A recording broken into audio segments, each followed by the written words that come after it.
حضرت علی رضی اللہ عنہ نے ارشاد فرمایا کہ نبی صاحب نے ارشاد فرمایا اطیب الریح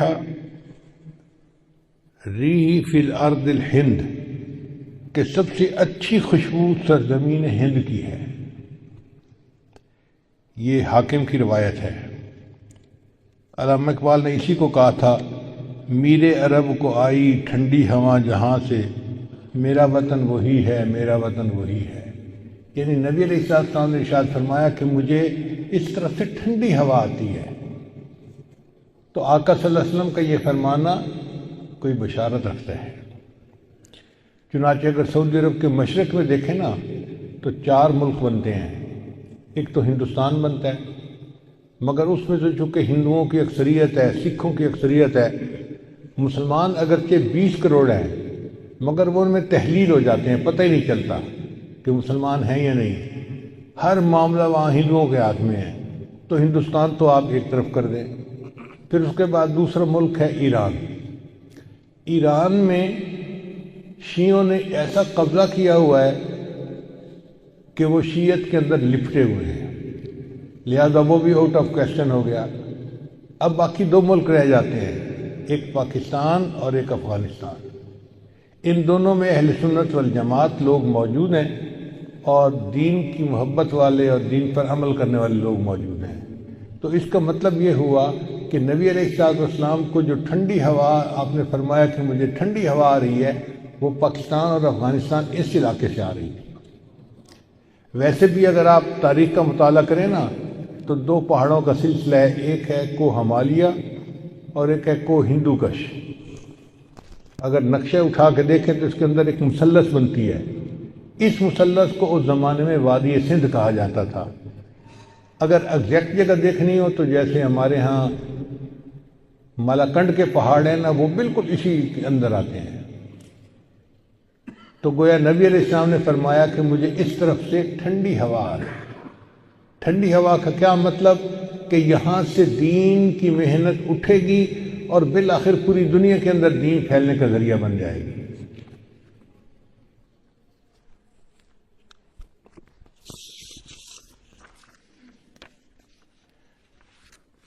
چنانچہ امام ربانی حضرت مجدد ثانی رحمۃ اللہ علیہ اسی علاقے میں تھے۔ دارالعلوم دیوبند جیسی دینی درسگاہیں اسی علاقے میں، حضرت شیخ الہند رحمۃ اللہ جیسی شخصیت اسی علاقے میں، اسی علاقے میں تحریک خلافت اٹھی اور اسی علاقے میں تحریک ریشمی رومال بھی اٹھی۔ چنانچہ ابن ماجہ کی روایت ہے، نبی صاحب نے ارشاد فرمایا یخرج ناس من المشرق فیوطئون للمہدی، کہ مشرق سے لوگ نکلیں گے جو امام مہدی کی راہ کو ہموار کریں گے۔ اب سعودی عرب کے مشرق میں تو ہمارا ملک بنتا ہے۔ اس کا مطلب یہ کہ جس کو ہم وادی سندھ کہتے تھے نا پرانا، وہاں سے لوگ اٹھیں گے۔ یہ پاکستان اور افغانستان کے درمیان کا ایک علاقہ بنتا ہے۔ اللہ ایمان والوں کو یہاں سے اٹھائیں گے اور پھر وہ امام مہدی کے آنے کی راہ ہموار کریں گے۔ بیت المقدس 3 مرتبہ فتح ہوا۔ ایک مرتبہ عربوں نے فتح کیا حضرت عمر رضی اللہ عنہ کے زمانے میں بغیر لڑائی کے، کافروں نے چابیاں ہی حوالے کر دی تھیں۔ دوسری فتح پھر کردستان کا ایک نوجوان تھا جس کا نام تھا صلاح الدین ایوبی، اس نے صلیبی جنگیں لڑی اور کافروں سے بیت المقدس کو فتح کروا لیا۔ اب تیسری مرتبہ وہ پھر فتح ہوگا اور ہمارا یہ گمان ہے کہ اللہ تعالیٰ یہ اعزاز پاکستان کے لوگوں کو عطا فرمائیں گے۔ ماجہ کی روایت ہے، نبی صاحب نے ارشاد فرمایا یخرج ناس من المشرق فیوطئون للمہدی، کہ مشرق سے لوگ نکلیں گے جو امام مہدی کی راہ کو ہموار کریں گے۔ اب سعودی عرب کے مشرق میں تو ہمارا ملک بنتا ہے۔ اس کا مطلب یہ کہ جس کو ہم وادی سندھ کہتے تھے نا پرانا، وہاں سے لوگ اٹھیں گے۔ یہ پاکستان اور افغانستان کے درمیان کا ایک علاقہ بنتا ہے۔ اللہ ایمان والوں کو یہاں سے اٹھائیں گے اور پھر وہ امام مہدی کے آنے کی راہ ہموار کریں گے۔ بیت المقدس 3 مرتبہ فتح ہوا۔ ایک مرتبہ عربوں نے فتح کیا حضرت عمر رضی اللہ عنہ کے زمانے میں بغیر لڑائی کے، کافروں نے چابیاں ہی حوالے کر دی تھیں۔ دوسری فتح پھر کردستان کا ایک نوجوان تھا جس کا نام تھا صلاح الدین ایوبی. اس نے صلیبی جنگیں لڑی اور کافروں سے بیت المقدس کو فتح کروا لیا. اب تیسری مرتبہ وہ پھر فتح ہوگا اور ہمارا یہ گمان ہے کہ اللہ تعالیٰ یہ اعزاز پاکستان کے لوگوں کو عطا فرمائیں گے انشاءاللہ. اس ملک کو اللہ نے بنوایا ہی اسی لیے ہے کہ اس ملک سے اللہ تعالیٰ نے ایسی فوج اٹھانی ہے، ایسے لوگ اٹھانے ہیں کہ جو دین کے لیے اٹھیں گے اور امام مہدی کی راہ کو ہموار کر دیں گے، ان کے لشکر کے فوجی بنیں گے.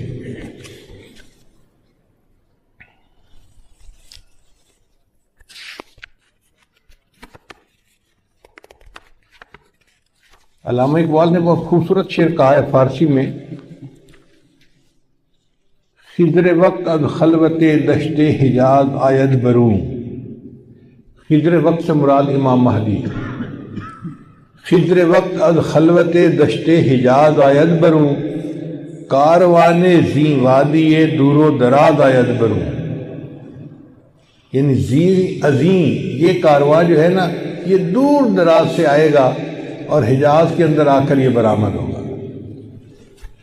حدیث مبارکہ میں بھی ہے کہ امام مہدی آئیں گے مگر وہ چھپے ہوں گے، اپنے آپ کو چھپائیں گے. پہلے مدینہ طیبہ میں ہوں گے مگر وہ وہاں سے مکہ مکرمہ اس لیے آ جائیں گے کہ لوگ مجھے پہچان نہ لیں. چھپ رہے ہوں گے لوگوں سے کہ لوگ مجھے دیکھ نہ لیں، پہچان نہ لیں.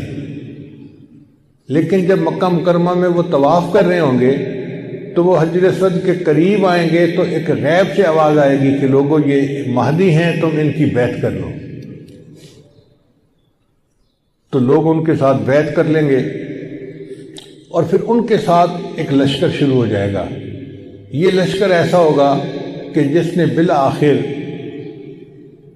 بیت المقدس کو فتح کرنا ہے. حدیث مبارکہ میں ہے کہ کالے جھنڈے یہ لے کر لوگ اٹھیں گے اور وہ اس کو جا کر بیت المقدس کے اندر گاڑیں گے.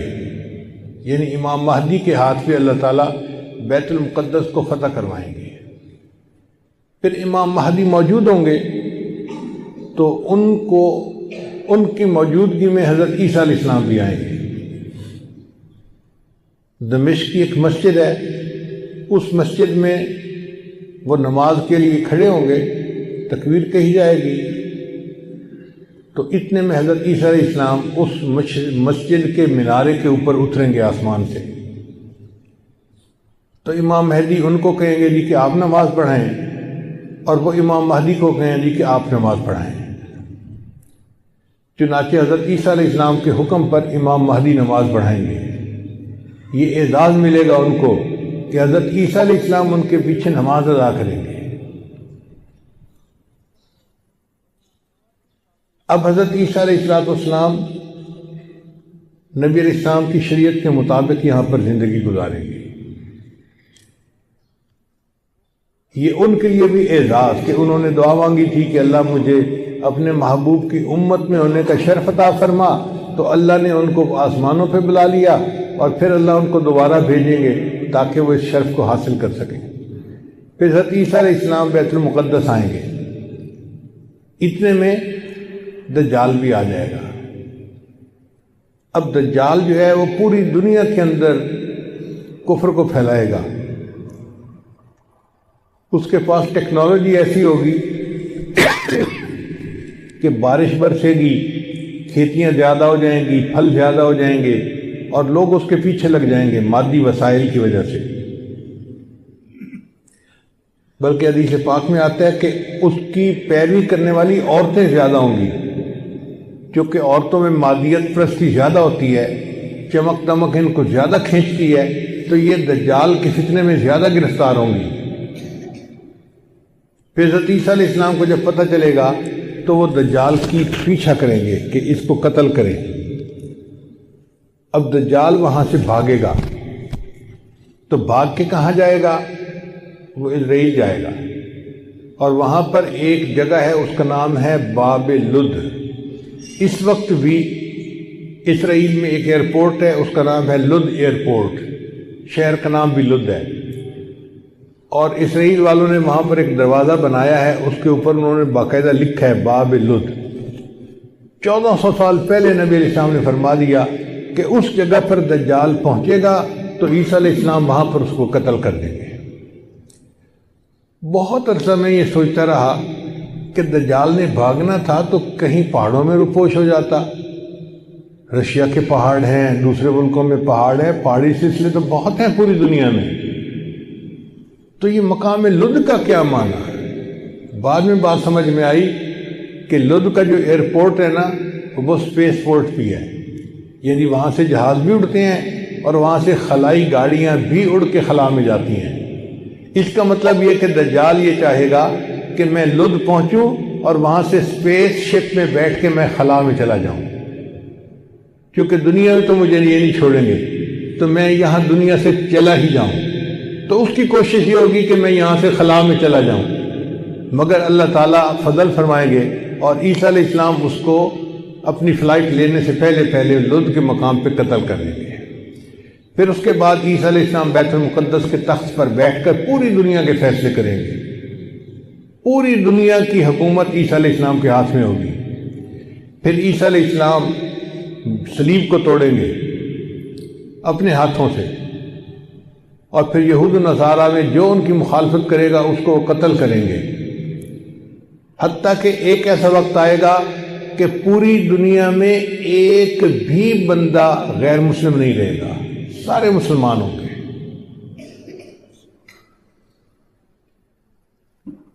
اس وقت اتنی برکتیں ہوں گی، حدیث پاک میں آتا ہے کہ ایک گائے کا دودھ پورے خاندان کے لیے کافی ہو جائے گا۔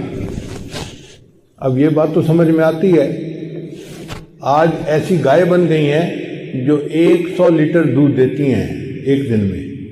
اب 100 لیٹر تو واقعی پورے خاندان کے لیے کافی ہے، 40-50 گھروں کے لیے کافی ہو جاتی ہے۔ یہ باتیں نبی السلام نے اس وقت فرمائیں جبکہ لوگوں کو اس کا تصور بھی نہیں ہو سکتا تھا۔ میرے آقا صلی اللہ علیہ وسلم کی نگاہ کیسی تھی؟ یہ نگاہ نبوت تھی جو بہت دور دیکھ لیتی تھی، کہ 1400 سال پہلے بیٹھ کر ایسی باتیں کی جیسے آج اپنی آنکھ سے دیکھ کے کوئی بندہ بات کر رہا ہوتا ہے۔ پھر عیسیٰ علیہ السلام فوت ہو جائیں گے اور اس کے بعد جو بگاڑ آئے گا نا وہ پرماننٹ بگاڑ ہوگا، اور اس کے بعد پھر قیامت قائم ہوگی علی شرار الناس، ان لوگوں پر جو سب سے زیادہ شریر لوگ ہوں گے۔ تو ایسے لگتا ہے حالات سے کہ قیامت کے بڑی بڑی نشانیاں پوری ہو گئیں، اب امام مہدی کے آنے کا وقت بہت قریب ہے۔ یہ جو حالات میں اتنی بڑی تبدیلی نظر آ رہی ہے نا